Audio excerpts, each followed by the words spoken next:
Ya, halo pemirsa setia TVRI dimanapun Anda berada, senang sekali rasanya kembali Ferdian Monika menyapa Anda dalam acara Cinta Sehat. Nah, di kesempatan kali ini mungkin Anda pemirsa di rumah yang sementara menyaksikan acara ini tipikal orang yang kalau tidur itu suka sekali ngorok. Oke, mendengkur ya, bahasa Indonesia yang baik dan benar. Ini kadangkala kita tidak sadari bahwa kalau ngorok atau mendengkur itu ada bahayanya. Dan di kesempatan kali ini kita akan membahas seperti apa dan bagaimana mengenali bahaya dari ngorok atau mendengkur ini dalam tidur. Di kesempatan kali ini narasumber saya sudah hadir, Dr. Yana Anggriani. Halo dokter, apa kabar? Sehat, luar biasa. Ya, luar biasa. Terima kasih nih waktunya ada di Cinta Sehat kali ini. Siap. Iya, nah menarik sekali ya topik kita karena kita akan bahas mengenai yang namanya kenali bahaya ngorok atau mendengkur dalam tidur nih dokter. Ada baiknya mungkin di awal jumpa ini juga dokter mungkin bisa menjelaskan nih buat pemirsa ada di rumah seperti apa dan bagaimana itu ngorok atau mendengkur dokter. Oke Ferdinand, sebelum kita sampai ke sana kita harus tahu dulu apa sih sebenarnya tidur. Oh, kita bahas dulu tidurnya dulu ya. Oke, kita harus tahu dulu ya. Kita lihat slide berikut ini ya. Oh, ada slide-nya. Oke, silakan slide. Iya.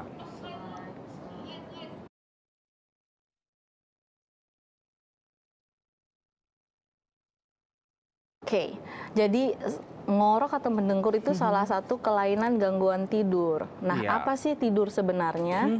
Ya, kita lihat slide-nya. Oke, tidur itu adalah fase yang aktif sebenarnya dari otak. Fase yang aktif, yang diatur iramanya, yang dimana saat kita bangun dan tidur itu ada fase-fasenya. Nah, ngorok adalah merupakan salah satu gejala dari gangguan tidur yang disebabkan oleh sumbatan dari jalan nafas di bagian atas. Nah, kalau terjadi ngorok berarti fungsi tidur atau mekanisme tidur itu terganggu dan inilah timbul yang namanya gangguan dari gangguan tidur mengorok. Oke, baik. Itu ya, kita udah kenali nih dokter. Iya. Lalu kalau terjadi yang namanya gangguan nih dokter ya kan, gangguan seperti apa sih itu dokter biasa? Oke, kalau misalnya gangguannya mungkin kita bantu dengan video sambil saya jelaskan, ada di slide. Oke, baik. Silakan video.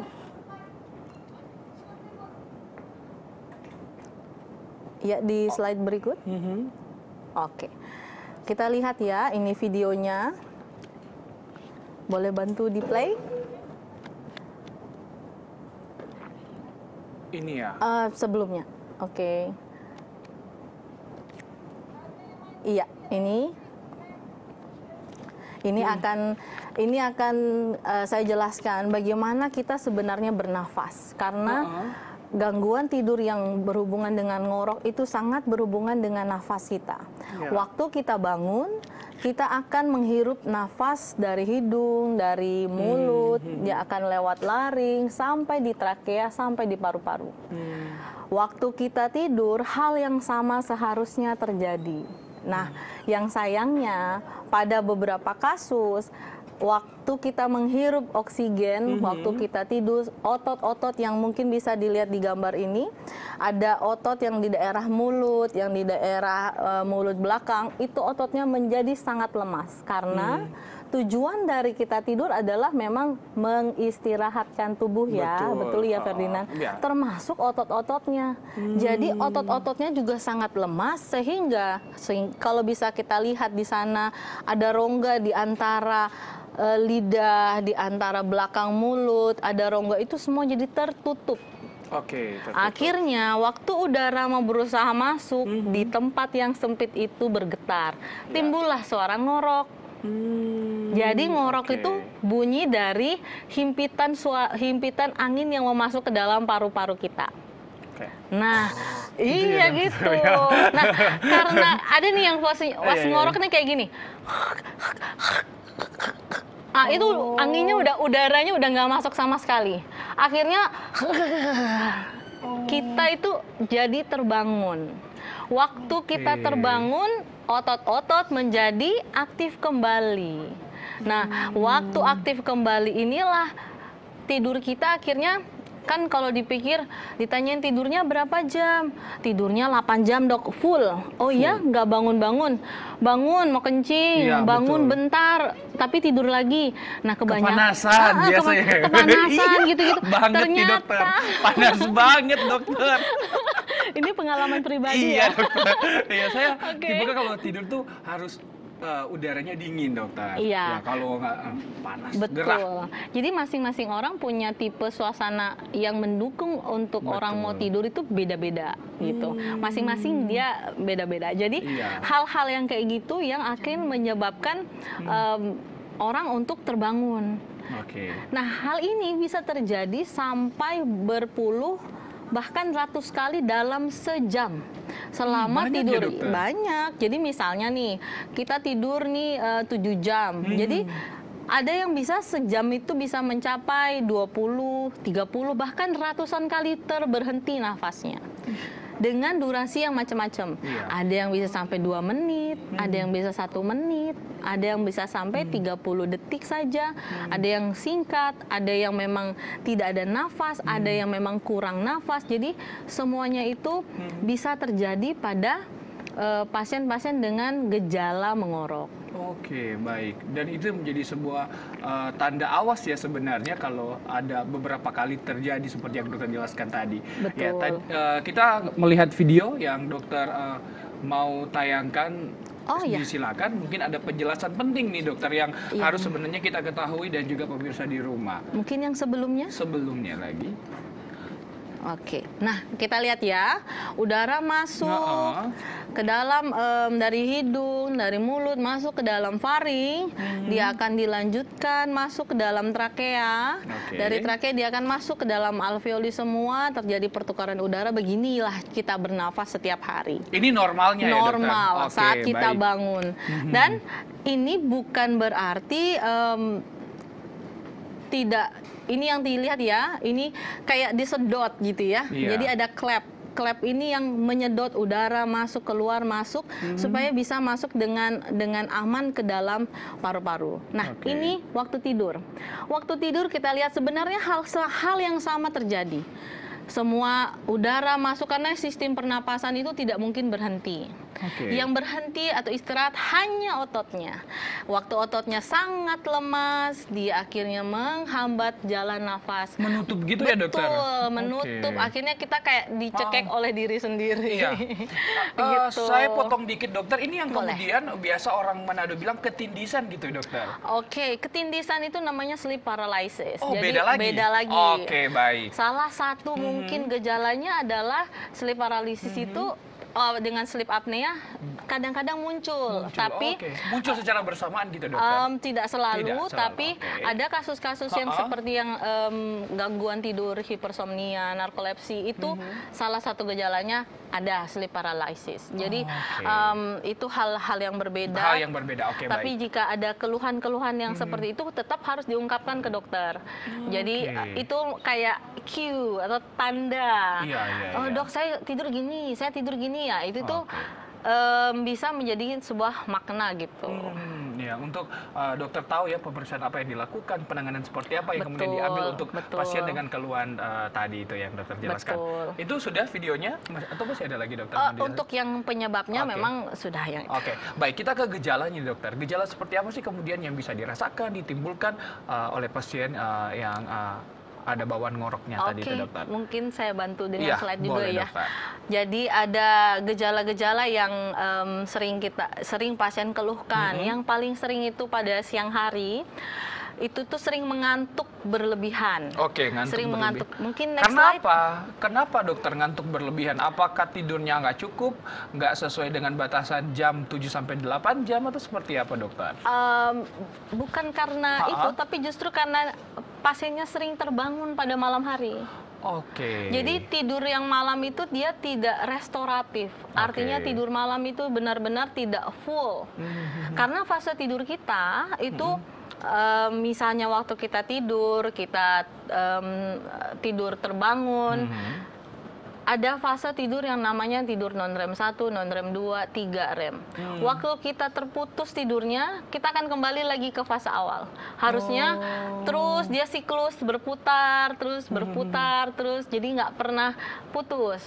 Idealnya yang paling bagus buat memori, buat membuang semua debris-debris di otak itu adalah di fase-fase misalnya non-REM 3. Sedangkan fase REM dia membuat kita jadi lebih sehat lagi. Nah, itu semua bisa terputus. Jadi dia tidak siklusnya tidak jalan dengan baik. Akhirnya jam tidur yang seharusnya bisa 7 sampai 8 jam, jam tidurnya jadi terputus. Hanya 2 jam bangun, tidur lagi, 1 jam bangun, tidur lagi. Di siang hari pasti lelah sekali. Tubuh karena tadi malam tidurnya benar-benar tidak restoratif, tidak full.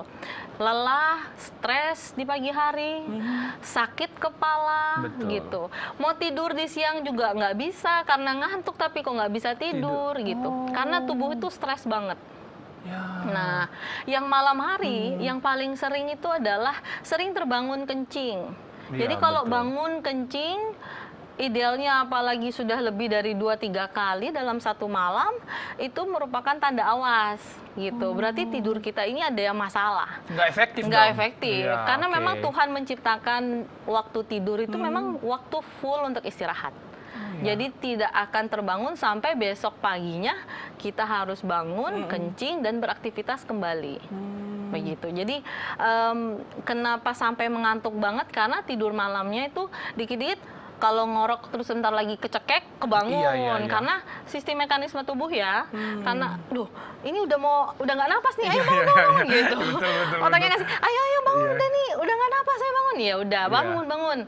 Ngantuk kan, tidur lagi. Nggak bangun, nggak napas lagi, bangun. Nah gitu. Jadi kayak kita ini udah ada sistem emergensinya sendiri. Ada alarm. Ada alarmnya. Bangun ya.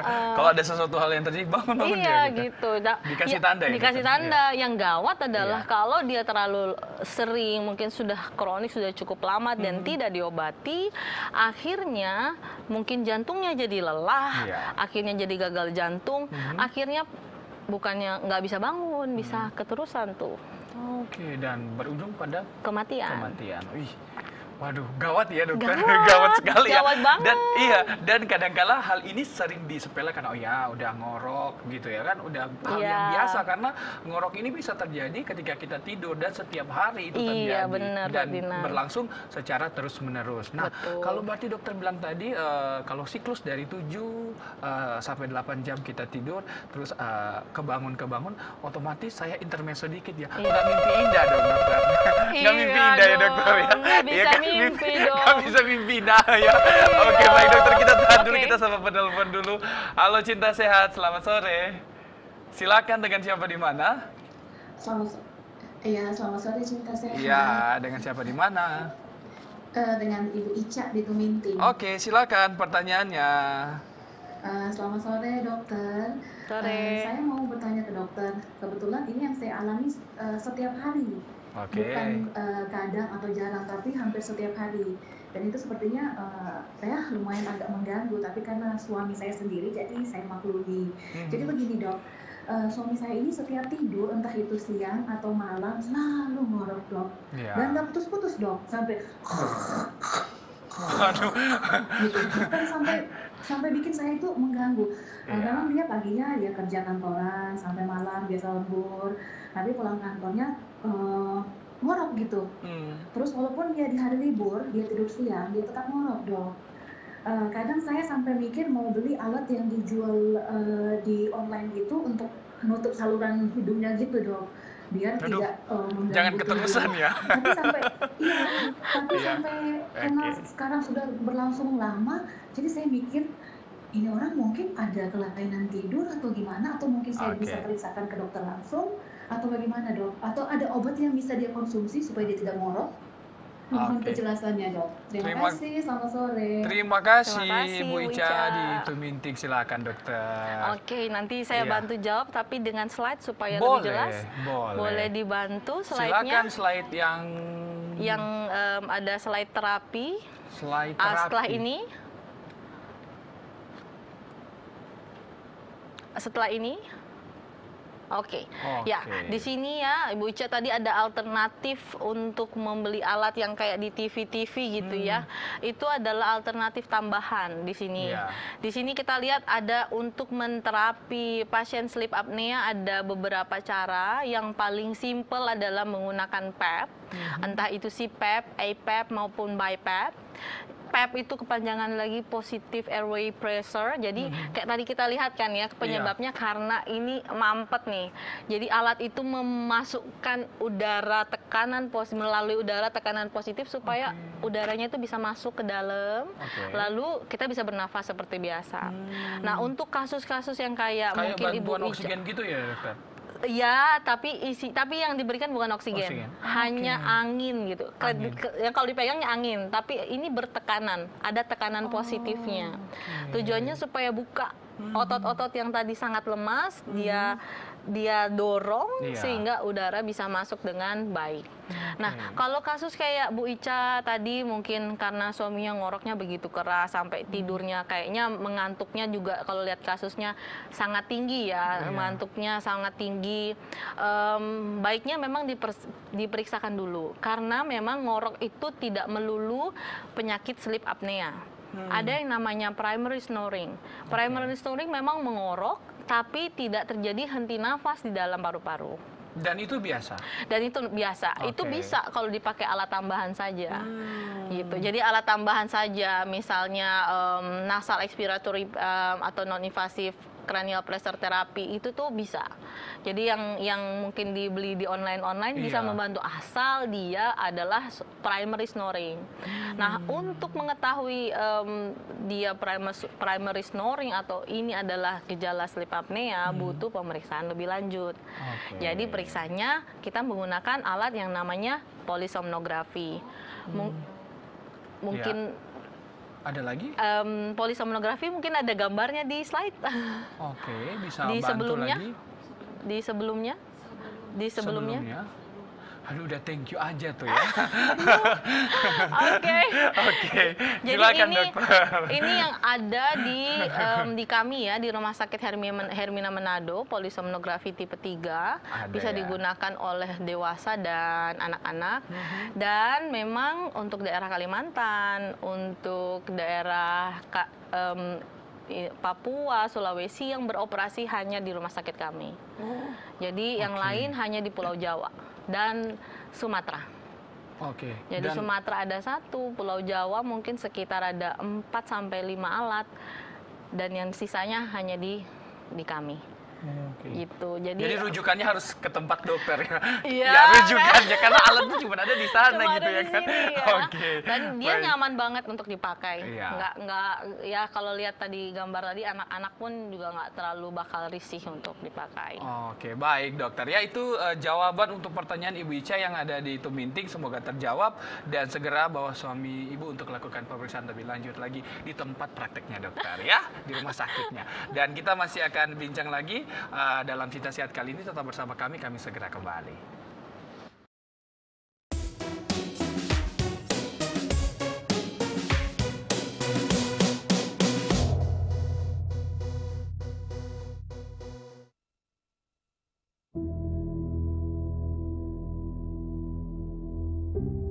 Setiap peristiwa, setiap cerita, contohlah Bima, setiap langkah terekam jelas. Berjuang beriringan, menemani setiap jejak sejarah yang terukir di negeri ini. Semboyan kita tetap merdeka atau mati.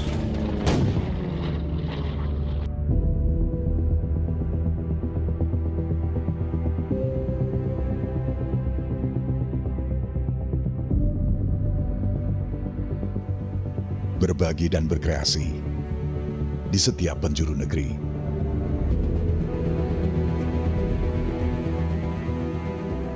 Akek Dayak, aku bangga menjadi anak Indonesia. Bersama adalah awal menapaki setiap jejak langkah, memberikan yang terbaik bagi bangsa.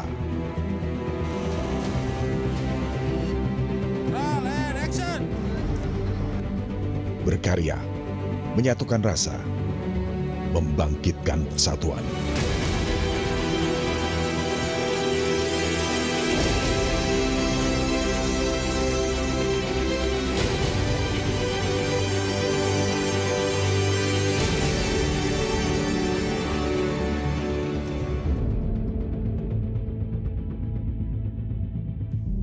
...61 tahun TVRI terus berkarya untuk Indonesia.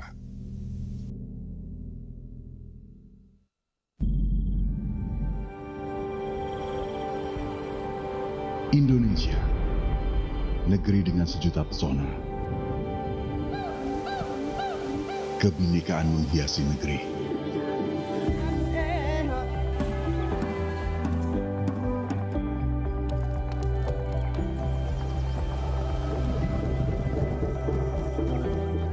Indonesia, janji kami padamu untuk mempersatukan negeri melalui tayangan terbaik untuk pewarismu. Selanjutnya, agar semuanya tetap terjaga demi masa depan generasi yang lebih baik.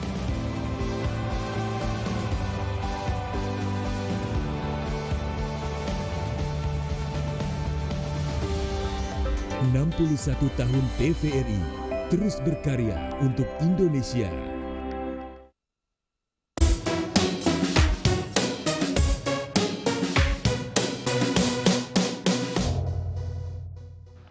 Ya, terima kasih Anda masih bersama kami di Cinta Sehat. Kita masih membahas seperti apa dan bagaimana kemudian bahaya ngorok bagi Anda ya. Ya mungkin selalu melakukan hal ini tanpa Anda sadari ketika Anda tidur ya. Dan kami mengundang Anda untuk bergabung bersama kami di nomor telepon 0853 9891 2013. Dan sudah ada pertanyaan yang masuk ini dari Foni Wanea. Selamat sore Fon. Apakah struktur wajah, pertanyaan ini, apakah struktur wajah dan leher berpengaruh pada kasus ngorok saat tidur? Silakan. Ya, terima kasih. Wajah memengaruhi. Iya. Gimana sih dokter? Ya, Coba dokter. Makasih atas pertanyaannya Iya. Ibu Foni ya. Mungkin saya sambil ada videonya yang ada bisa video. saya gambarkan supaya lebih. Oke, silakan video untuk. Mohon bantuannya video. Oke, baik dokter jelaskan saja dulu sambil menunggu. Oke, siap. Jadi memang besarnya rahang, leher ini sangat berpengaruh karena ini salah satu dari penyebab-penyebab dari sleep apnea. Yang paling besar memang kalau pada orang Asia ya, kita di orang Asia ini paling besar penyebabnya karena genetik. Kenapa tuh bisa dapat, loh dok saya orang tua saya ngorok, anak saya ngorok, saya ngorok. Iya, genetik karena apa? Secara bentuk wajah pasti sama karena genetiknya begitu. Ruang wajah kita orang Asia ini cenderung sempit, di dalam rahang ini cenderung sempit. Akhirnya walaupun kurus tapi tetap munculnya ngorok. Lalu kalau berhubungan dengan leher sangat, karena leher itu merupakan salah satu, lingkar leher adalah salah satu indikator atau salah satu tanda di mana kalau kita ukur lebih dari 18 inci itu merupakan salah satu poin resiko untuk terjadi resiko sleep apnea. Jadi lingkar leher, panjang leher, apalagi kalau udah gemuk kan, obesitas, makin pendek, makin terhimpit lah lehernya, makin gampang lah waktu kita tidur terus terjadi sumbatan di jalan napas. Oke, jadi sangat besar ya memengaruhi. Sangat besar, karena itu faktor yang bisa menyebabkan kenapa dapat terjadi sleep apnea itu sendiri. Oke, baik ya, itu jawaban yang dokter bisa berikan untuk Ibu Foni yang ada di Wanea ya, mengenai pengaruh terhadap memang ukuran wajah juga memengaruhi sebenarnya. Betul. Ya kan, tapi kegantengan dan kecantikan tidak memengaruhi, oke? Hanya ukurannya aja. Oke, baik. Kita ke pertanyaan selanjutnya nih dokter. Selamat sore dokter, dari Pak Ai di Poli. Saya seorang pria belum menikah, usia 29 tahun. Setiap tidur saya ngorok dok, bahkan ngorok saya lumayan besar. Apakah ini karena faktor kelelahan atau karena berat badan saya yang berlebih di sekitar 95 kg dengan tinggi 180 cm. Mohon penjelasan dokter. Oke. Baik, memang kalau dilihat dari tinggi dan berat badannya udah melewati BMI normal ya. Iya. Jadi faktor resikonya adalah memang Obesitas. obesity. Iya. Jadi ngoroknya itu bukan hal yang lumrah atau bukan hal yang biasa. Ngoroknya ini merupakan tanda bahwa ada himpitan di saluran nafas atas. Sehingga menyebabkan Bapak tidurnya ngorok. Yang pertama itu, dan yang kedua, jika memang ngoroknya ini membuat Bapak juga sering mengantuk siang hari, terus habis itu sulit konsentrasi, sakit kepala, itu tanda-tanda bahwa ngoroknya Bapak ini sudah mulai bermasalah. Jangan sampai akhirnya keterusan, karena obstructive sleep apnea itu bisa menyebabkan hipertensi, bisa menyebabkan juga penyakit jantung, bisa menyebabkan stroke, bisa menyebabkan depresi pada ujungnya. Dan ini yang paling kita khawatirkan adalah kematian. Iya, betul. Iya. Nyawa ancamannya. Nyawa ancamannya. Iya, luar biasa. Dia silent killer. Iya. Diam-diam lagi tidur nyenyak-nyenyak, tahu-tahu udah nggak bangun. Iya, oke. Temannya penyakit jantung ya. Iya. Jadi ini harus menjadi kewaspadaan bersama lah ya kan, Betul. dokter, untuk kita melihat seperti apa dan bagaimana kemudian apakah masalah ngorok ini membuat kita lebih mawas diri lah ya, dan bisa langsung memeriksakan diri ke tenaga kesehatan. Itu ya untuk pertanyaan dari Pak Ai di Poli sudah dijawab oleh dokter. Kita ke pertanyaan selanjutnya. Sore dokter, saya Maksi di Banjar. Pertanyaannya, saya apakah ngorok ini faktor keturunan? Karena ayah saya juga sering ngorok kalau tidur. Gimana tuh dokter? Keturunan apa enggak nih dokter? Ya Pak Maksi, kalau memang di Asia kebanyakan kita faktornya keturunan. Karena ini yang bentuk rahang, secara genetik kita punya rahang dia lebih kecil, berarti ruang di dalam sekitar mulut kita akan lebih sempit. Betul. Kalau di luar negeri, orang Eropa, orang Amerika, mereka kebanyakan adalah obesitas penyebabnya. Jadi di sini bahkan dalam pengalaman saya praktek banyak banget kurus, ternyata ngoroknya dahsyat, setelah diperiksa, waduh, sleep apnea-nya juga hebat. Gitu. Jadi bisa sampai dalam sejam bisa sampai 20-30 kali henti nafas.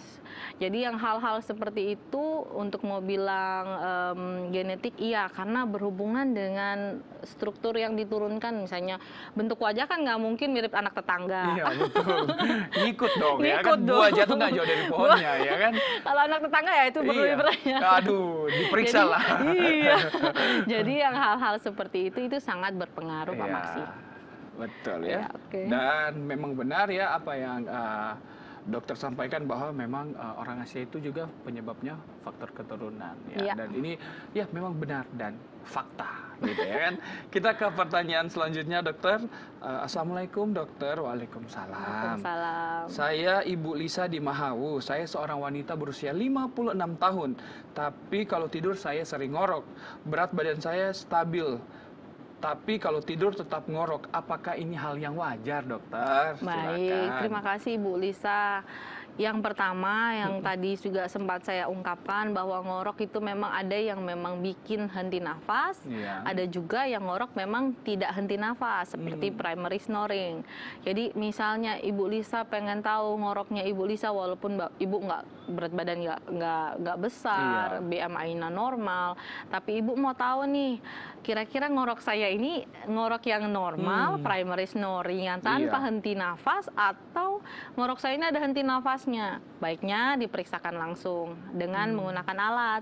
Jadi dengan alat namanya polisomnografi. Nanti bisa langsung ke Rumah Sakit Hermina, karena ya kebetulan cuma ada di situ.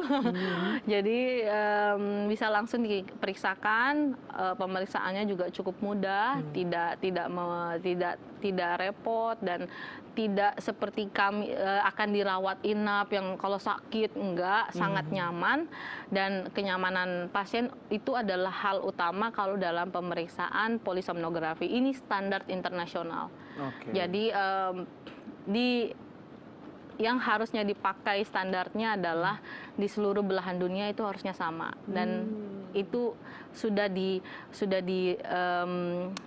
dibukukan ya, udah dipatenkan harus seperti itu. Jadi nggak perlu khawatir, nggak perlu khawatir karena hal-hal kayak gitu harus dijaga. Memang standarnya harus begitu. Dan sesuai aturan. Sesuai aturan, benar. Iya, betul. Baik, kita sapa penelpon juga di sore hari ini. Silakan yang sudah terhubung Cinta Sehat. Cinta Sehat. Halo, selamat sore. Iya, silakan Pak Syawal Banjer, silakan pertanyaannya. Dengan Pak Syawal di Banjer. Ya, silakan Pak pertanyaannya. Begini dok, ini kan memang banyak cerita tentang menggorokan kalau orang Manado bilang. Iya. Cuma memang dari dulu kan selalu banyak dong cerita orang yang bilang-bilang, ya kalau nyanda lelah nyak mau menggoro, kalau lelah baru mau menggoro. Cuma memang ada kadang-kadang begitu le dok. Di saat capek baru menggoro, malah di saat kalau nyanda capek nyanda. Kira-kira bagaimana itu kan dok? Supaya tuh ya ada orang berpikir ternyata setelah kita bauni ini kan ada tuh DP penyebab. Iya, soalnya supaya tuh nyandak mengganggu oleh orang tidur. Soalnya sama itu di sebelah orang begitu dok kalau tidur. Siap. Iya. Ya, terima kasih dok. Terima kasih Pak ya, Syawal. silakan Pak Syawal Banjer, silakan. Oke, Pak Syawal, terima kasih pertanyaannya. Jadi memang tadi sempat saya ungkapkan bahwa ketika otot di belakang ini sangat lemas. Nah, itu sangat lemas terjadi karena kita sangat capek. Ya, kita capek banget. Dan itu lumrah terjadi ketika orang tidur, iya. Tapi tidak lumrahnya adalah jalan nafas kita terhambat. Kita capek banget, akhirnya otot kita benar-benar istirahat dan sangat lemas itu terjadi. Dan begitu sangat lemasnya, akhirnya menutup jalan napasnya. Dan kita nggak mungkin dong memilih hari ini kita nggak capek, besok nggak capek, besoknya lagi nggak capek, nggak mungkin. Nah, ini bisa terjadi berulang-ulang setiap malam. Gitu. Jadi kayak misalnya hari ini capek terus terjadi sleep apnea, akhirnya tidurnya jadi tidak restoratif malam. Besok paginya tetap dong kita nggak seger. Betul. Kan? Akhirnya capek lagi nih besoknya. Tetap aja nih dianya jadi lebih kolaps. Besoknya lagi gini juga, ya tetap juga dia kolaps. Jadi ini jadi kayak lingkaran setan. Harus diputuskan dulu. Jalan nafasnya dibagusin dulu, waktu kita tidur kita bisa mendapatkan udara oksigen sampai di paru-paru dengan normal, pernapasan kita normal, lalu kita evaluasi kembali. Nah, kalau misalnya memang ini sleep apnea ya, jadi kita evaluasi kembali, evaluasi apakah ini udah cukup penanganan sleep apneanya. Kalau sudah adekuat, kita bisa hentikan, kita evaluasi lagi dengan polisomnografi, ya bagaimana hasilnya. Itu yang akan menjadi patokan kapan kita mau berhenti untuk melakukan penanganan. Oke, baik ya, itu suatu hal yang wajar ya. Iya, hal yang wajar tapi berbahaya. Jadi kita harus selamatkan. Ya, langsung melakukan pemeriksaan. Iya. Kita tahan dulu sampai di situ, kita sapa penelpon. Selamat sore Cinta Sehat. Oke, baik, terputus ya dokter. Kalau bicara lagi nih dokter, kalau tadi kan memang hal yang wajar ketika yang namanya orang dengan tingkat capek yang tinggi akhirnya menyebabkan ngorok tadi nih dokter. Nah, kalau biasa juga ada yang bilang kalau ngorok itu berarti tandanya orang itu tidur nyenyak dokter. Gimana tuh? Ya, itu biasanya mitos ya. Mitosnya dokter. Jadi karena begitu capeknya, terus akhirnya jadi lemas sekali, akhirnya ototnya jadi lemas, timbulnya suaranya ngorok, itu artinya tidurnya lelap, itu mitos. Karena dengan ngorok tadi sudah sempat saya jelaskan, ngoroknya akan membuat kita terbangun-bangun. Jadi akhirnya tidur kita sebenarnya jadi nggak lelap. Tidur kita akhirnya menjadi terputus-putus dan tidak mencapai yang namanya restoratif sleep. Tidur yang restoratif. Iya, yang sesuai lah. Yang sesuai, yang sehat. Jadi tidur itu juga harus sehat. Betul. Enggak, kita hidup kan, Ferdinand pasti kalau mau hidup pasti makan ya. Betul. Terus yang kedua bernapas ya. Terus yang ketiga ya tidur ya. Tidur. Iya. Ya, betul.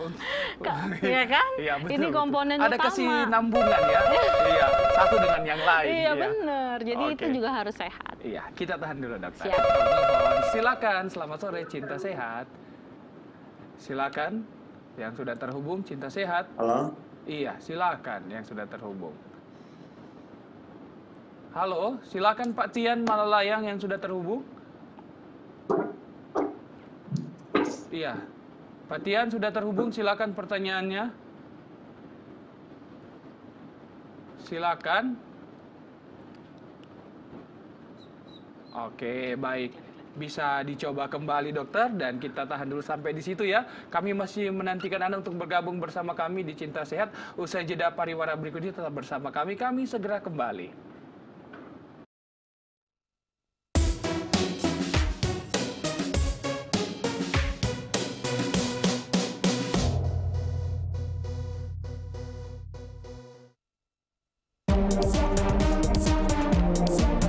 Oni suka menyanyi toh? Mari Jo, gabung dengan orang di acara Menyanyi Jo. Moni boleh buat telepon, request lagu yang Oni suka, Menyanyi Jo. Jangan lupa nih, saksikan Menyanyi Jo setiap Selasa jam 4 sore. Hanya di TVRI Sulawesi Utara, media pemersatu bangsa.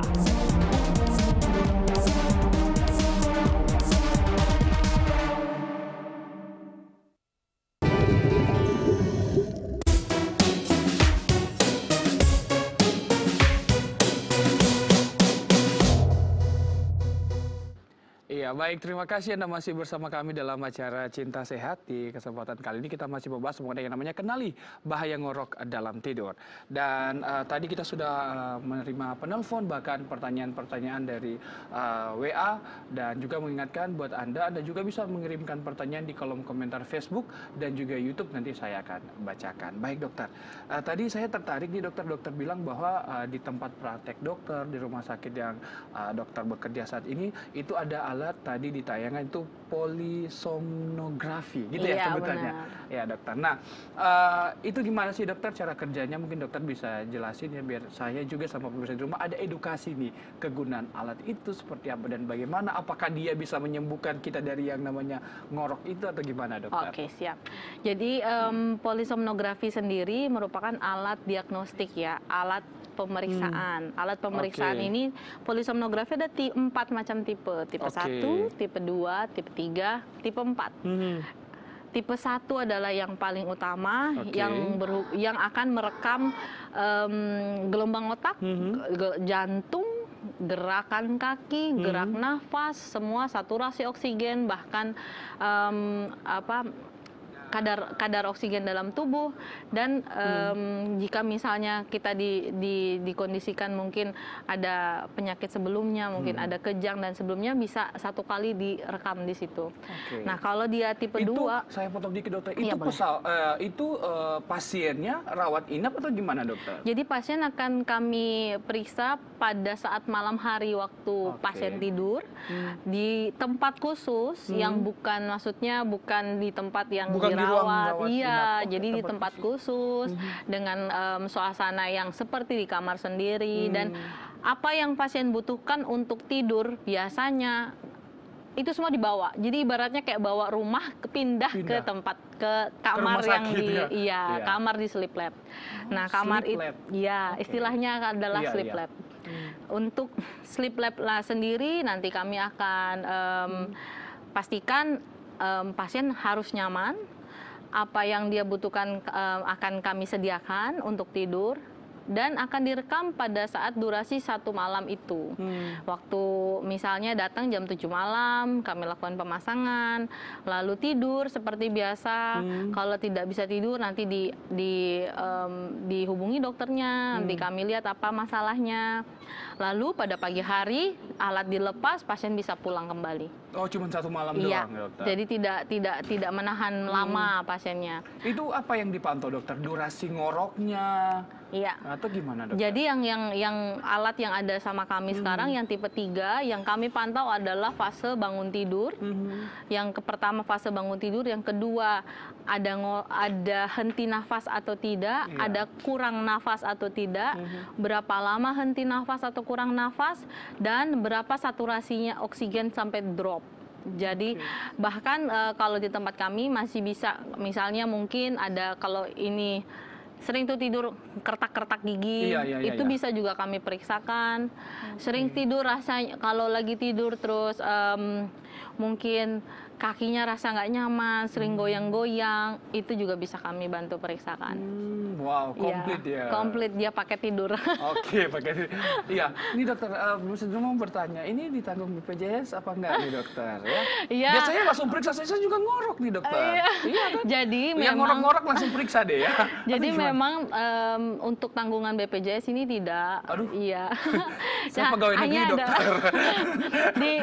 Di Indonesia ini ada beberapa rumah sakit yang ditanggung. Misalnya di daerah di Pulau Jawa itu ada sekitar 3 atau 4 rumah sakit, sisanya semuanya hampir tidak ditanggung BPJS. Apalagi biaya mandiri ya, biaya mandiri. Apalagi untuk pengobatannya, itu yang memang agak susah, sama sekali nggak ditanggung. Kecuali kalau di Semarang mereka bahkan menyewakan untuk menyewakan tapi mungkin setelah menyewakan mereka mampu membeli alatnya baru membeli. Tapi untuk fase awalnya disewakan. Iya. Oke, baik. Tapi ada beberapa rumah sakit yang memang bisa klaim BPJS, tapi dia harus di rumah sakit tipe A. Yang kalau mungkin kalau di Manado. Rumah sakit swasta apa rumah sakit daerah? Rumah sakit tipe A itu biasanya rumah sakit rujukan pusat. Jadi kayak mungkin di Manado, rumah sakit Prof. Kando. Tapi kalau Prof. Kando belum punya alatnya, jadi saat ini untuk BPJS memang tidak belum tercover. Nah, jadi masih di rumah sakit swasta. Oke, baik dokter. Dan dalam satu malam ketika dipantau itu dokter di sleep lab itu dapat hasilnya atau gimana, langsung diberi tahukan ke si pasiennya gitu? Biasanya kalau SPO dari rumah sakit kami akan meminta waktu 1 minggu. 1 minggu. Karena hasilnya harus saya baca dulu, lalu pasiennya datang kontrol kembali. Kalau mungkin tidak ada pasien-pasien yang lain, bisa lebih cepat. Jangan nanti kan mau baca dulu, terus nanti itu bisa lebih cepat. Oke, baik dokter. Seberapa efektif kemudian hasilnya ini bisa menekan yang namanya ngorok terhadap pasien dengan menggunakan alat polisomnografi ini, dokter? Jadi polisomnografi itu diagnostik, jadi dia bukan terapeutik. Jadi diagnostik artinya bagaimana kita bisa menegakkan bahwa ini adalah sleep apnea. Lalu akan melakukan apa dan bagaimana adalah setelah kita mendapatkan tingkat beratnya sleep apnea itu sendiri. Tingkat berat sleep apnea. Iya. Oke, baik dokter. Tadi sempat saya potong sedikit di step 2, gimana tadi dokter penjelasannya? Kalau yang polisomnografi tipe 2 bedanya dengan tipe 1, kalau tipe 1 dia ada CCTV. Jadi dia ada video recording waktu tidur, sedang apa, ngapain. Kalau tipe 2 dia nggak ada. Sedang apa dan di mana nggak ya dokter? Sedang apa dan di mana gitu. Jangan tidur di sini loh. Mana pasiennya? Lanjut dokter. Jadi tipe 2 dia tidak ada video. Tipe 3 dia tidak ada video maupun tidak ada rekaman gelombang otak. Hanya membaca fase tidur, fase tidur non-REM, fase REM maupun fase bangun. Tidur 4 lebih simpel lagi, biasanya hanya mendeteksi nafas gitu. Gitu ya. 4 tipe. 4 tipe yang harus diketahui dan digolongkan sesuai gejala yang dialami oleh si pasien. Oke, di tipe berapa nih stepnya gitu ya? Baik. Dan kita langsung ke, kalau tadi kita udah bacain pertanyaan dari WA, sekarang kita ke Facebook dulu. Ada dari Joy Ete. Oh enggak, ini bukan pertanyaan ini. Wah, mantap sekali materinya dok. Ini masalah orang pada umumnya. Oke.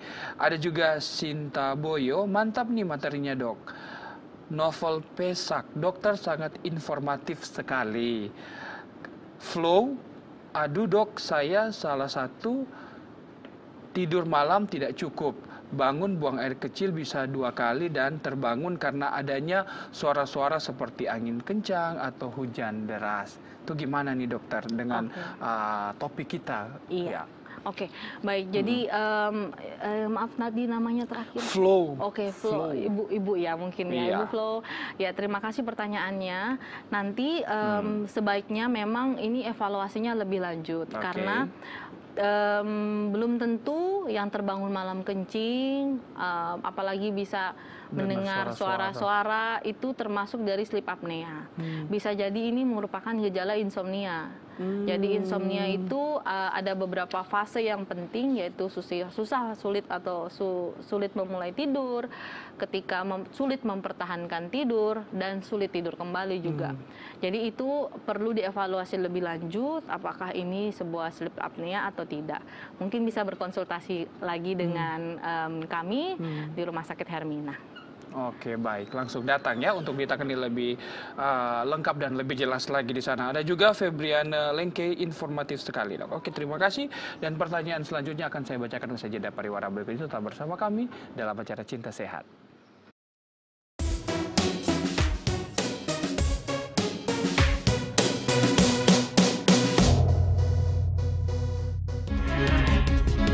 Pemilihan umum 2024 di depan mata.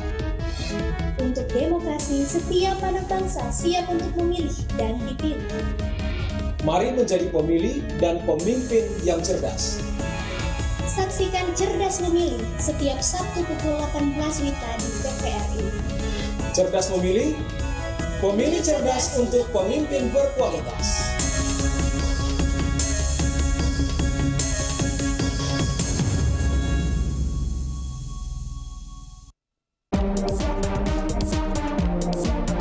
Moni suka menyanyi toh?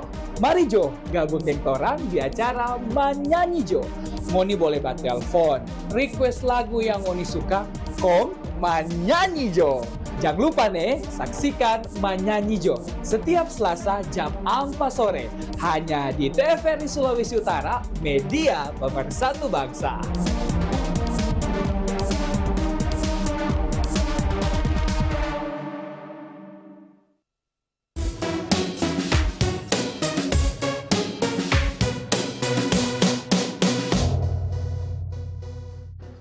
Ya, terima kasih Anda masih bersama kami dalam acara Cinta Sehat. Kita masih membahas yang namanya kenali bahaya ngorok dalam tidur. Dan kita masih melanjutkan membaca pertanyaan dari kolom komentar Facebook ke Emanuela Wokas. Pertanyaannya, Dok mau tanya dong, ada nggak tips untuk meminimalisir ngorok saat tidur?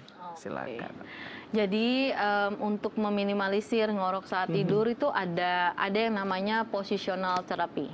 Jadi posisi tidur? Iya, betul, posisi tidur. Jadi untuk sementara mungkin belum bisa periksa ataupun belum bisa banyak penanganan, usahakan jangan tidur terlentang. Ini sangat memperberat apneanya.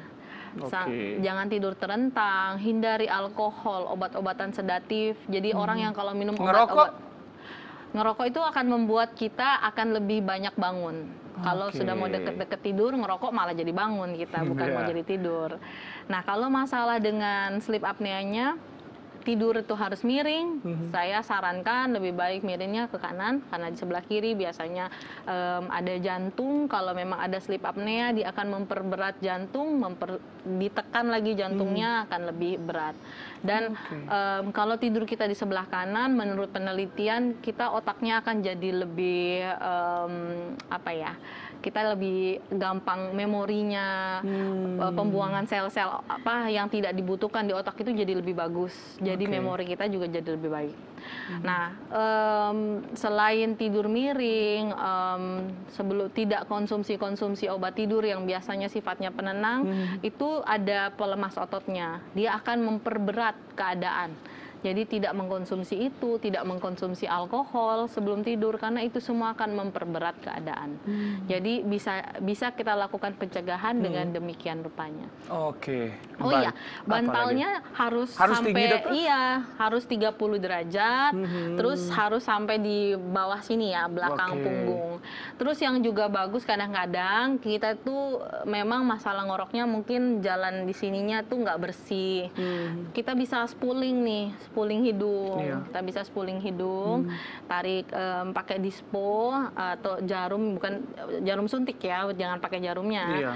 Terus disemprot supaya bersih jalan hidungnya, dan pernapasannya waktu malam tidur juga lebih oke. Iya, lebih mantap kualitasnya, lebih dapat ya dokter. Lebih dapat. Iya, oke. Baik, itu jawaban untuk pertanyaan dari Emanuela Wokas dari kolom komentar Facebook.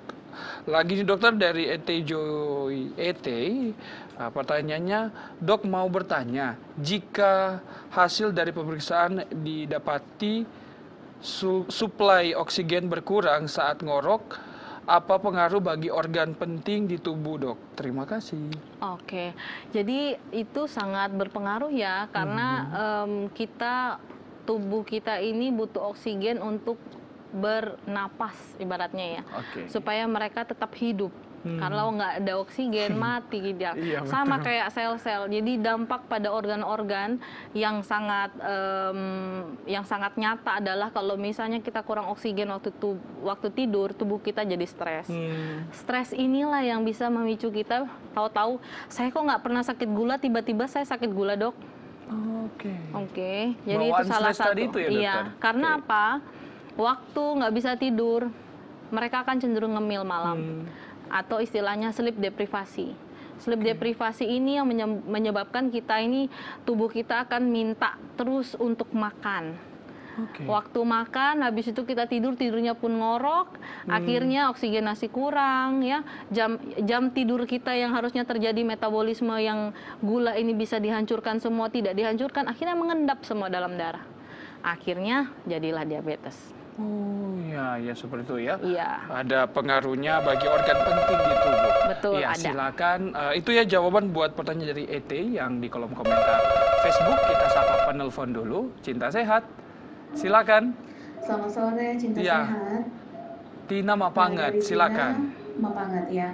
Saya mau bertanya, dok. Kebetulan saya ini wanita pekerja. Jadi Senin sampai Jumat itu waktu saya lebih banyak di kantor. Dari pagi sampai sore, bahkan sampai jam 7 atau 8 malam. Sesampainya di rumah, saya harus berolahraga juga, dok. Nah, setelah olahraga itu biasanya kan saya kecapean, lelah, dan saat tidur itu pasti saya ngorok. Apakah itu tidak masalah, dok? Mungkin saja itu karena pengaruh saya habis olahraga. Mohon penjelasannya, dok. Terima kasih. Ya, silakan dokter. Dengan rutinitas yang padat, ya kan? Wanita karir, lanjut olahraga, tidur ngorok, gimana tuh, dokter? Jadi memang idealnya kita tidur itu sebelum 2-3 jam sebelum tidur itu idealnya kita tidak olahraga. Olahraga itu idealnya memang di sore hari, supaya memang waktu kita punya otot beristirahat setelah olahraga, otot kita semuanya lelah, kita masih kasih otot untuk pemulihan kembali. Jadi tidak langsung tidur, yang memang ototnya memang masih mau pemulihan, langsung tidur memang dia lelah banget, jadi akhirnya bisa menyumbat jalan napas. Dan memang tetap kembali harus diperiksa dulu apakah betul ada henti nafas atau tidak. Tapi kalau misalnya bisa sore supaya ototnya bisa istirahat, setelah dia istirahat pemulihan, waktu tidur dia bisa kembali normal. Karena itu semua metabolisme kita itu sangat diatur oleh irama sirkandian tubuh, termasuk dari kerja dari otot. Gitu. Itu salah satu penilai dari bagaimana kualitas tidur kita. Oke, baik ya. Itu jawaban buat Ibu Tina yang sudah bergabung bersama kami ya. Dan ada juga terakhir, ini bukan pertanyaan namun saya harus bacakan dari Firna Smili. Terima kasih, dok, untuk materinya, sangat informatif bagi kami orang awam ya. Baik, dan terakhir dokter, simpulan dan pesan apa yang kemudian dapat dokter sampaikan buat pemirsa di rumah dengan topik kita kali ini. Silakan dokter. Oke. Jadi pemirsa di rumah kalau mengalami gangguan tidur, terutama yang mengorok, tolong segera diperhatikan supaya dapat diperiksakan. Karena sebelum terjadi komplikasi seperti stroke, hipertensi, gula, jantung, bahkan kematian, sleep apnea ini bisa ditangani. Dan ini meningkatkan kualitas hidup dari kita semua. Kalau kualitas hidup kita jadi baik, kita juga sehat, bisa produktif sampai usia tua. Oke, Baik. Betul. Terima kasih sekali lagi buat narasumber hebat saya, Dr. Yana Anggriani, yang sudah bagi informasi panjang lebar mengenai seperti apa dan bagaimana kita mengenali, terus bagaimana kemudian penanganan bagi Anda yang kemudian memiliki keluhan ngorok atau mendengkur ini dalam Anda tidur. Demikian Cinta Sehat kali ini, semoga bermanfaat apa yang kami perbincangkan, membuat Anda semakin mengerti seperti apa dan bagaimana bahaya dari ngorok atau mendengkur itu. Saatnya saya Firdan Monika pamit, terima kasih untuk kebersamaan Anda. Cinta Sehat, sampai jumpa.